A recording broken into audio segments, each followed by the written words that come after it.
Got one person here. Would love to chat with you if you're a ref or not. Appreciate you hopping on.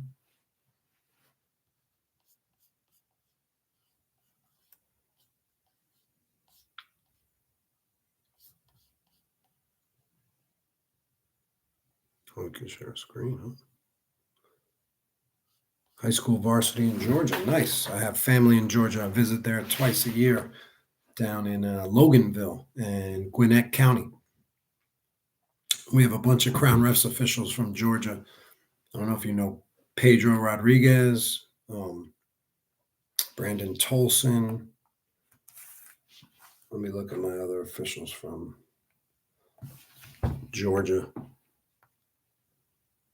Hold on.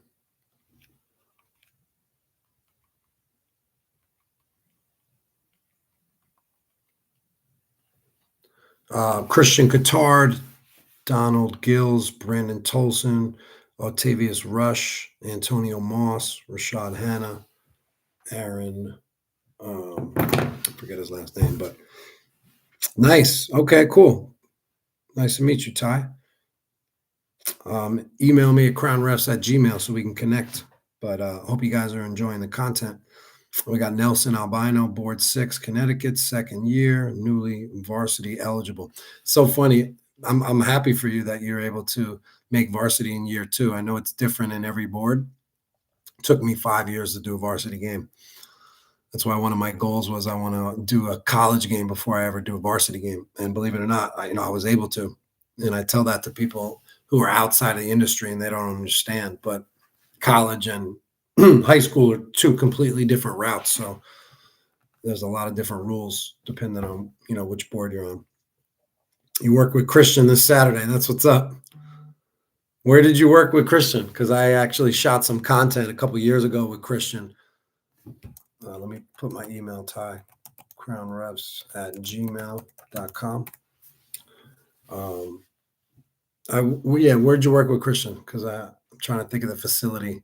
The Crown Refs Vlog is the name of the episode, but I shot it down in Georgia with Christian. It's the first time I met him, and he's been with me ever since. So, Scotty, high school to D3, high school signer in Silicon Valley. Oh, nice. Assistance California State Tournament signer. Awesome. I'm hoping to work my first state tournament this year in New York.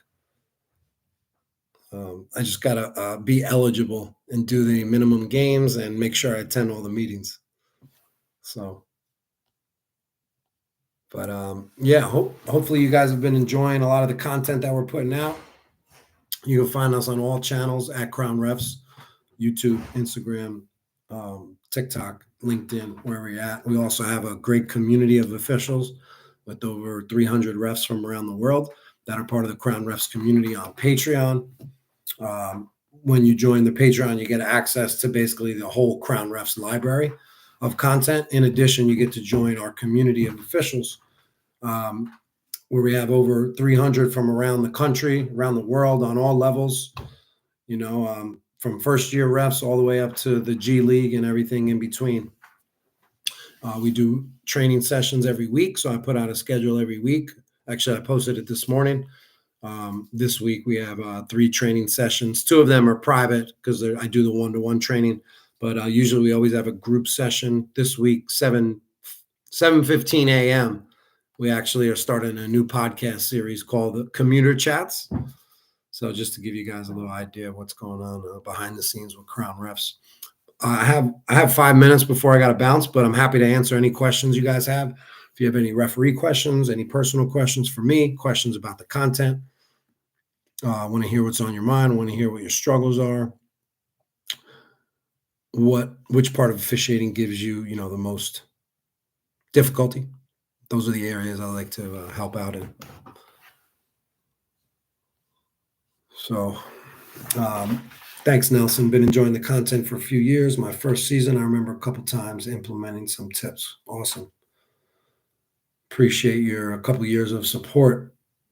Which tips did you implement? Do you remember anything offhand that has kind of worked for you?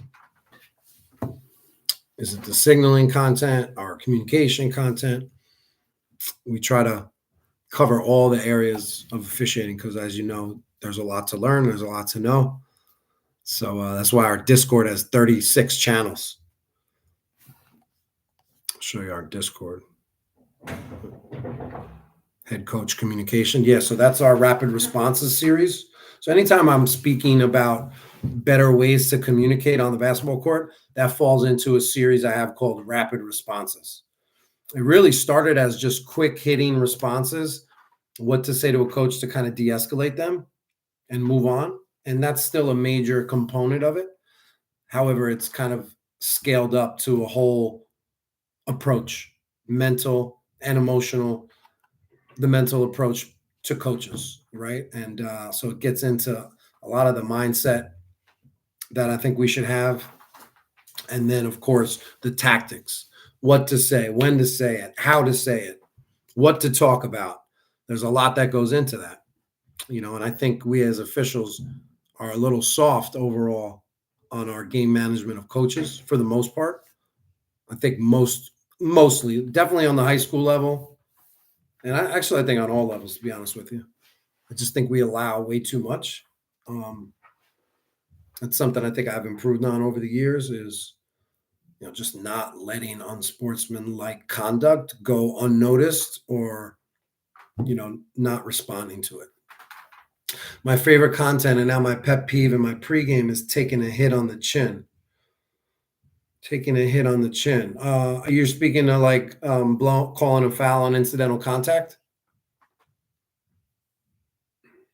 And as soon as you mention pet peeves, now I want to shift this to an emotional intelligence conversation. Anytime you have pet peeves, and this is a question I've asked on the podcast, so I'm not that far removed from having pet peeves. But why would we sign up for unhappiness? It's like when you have a pet peeve, it's something that you don't like, and if it comes around again, which it will, you're not going to like it, and you're going to be reactionary and be unhappy, right? So try to eliminate pet peeves from your life. Think about that concept. I know we've all signed up for pet peeves throughout our life, but they're non-productive. They're not productive. But I know what you're saying, but I just wanted to give you a little value there, Ty. Don't have pet peeves, and when we work with a partner or ourselves and we call a foul, we're reactionary and we don't have a patient whistle. It can irk you. I know I've been there plenty of times. Sorry, I got a motion activated light system in here. Shuts off every 8 minutes. So patience is everything. Patience is paramount. We all need to add more patience to the existing amounts that we have right now. You want to have more patience on the court? Have more patience off the court. Think about that. Many people do not have high levels of patience, and that leads to being frustrated. That leads to making mistakes, et cetera, et cetera. So having a more patient whistle, let's start off the court. That's the lesson for today. I'm going to try to hop back on YouTube Live more and more, but I appreciate the 6 that came out. Scott, Nelson, Ty, appreciate you guys. Email me. I want to help you. I want to connect with you. Have a great day. Have a great season. Peace.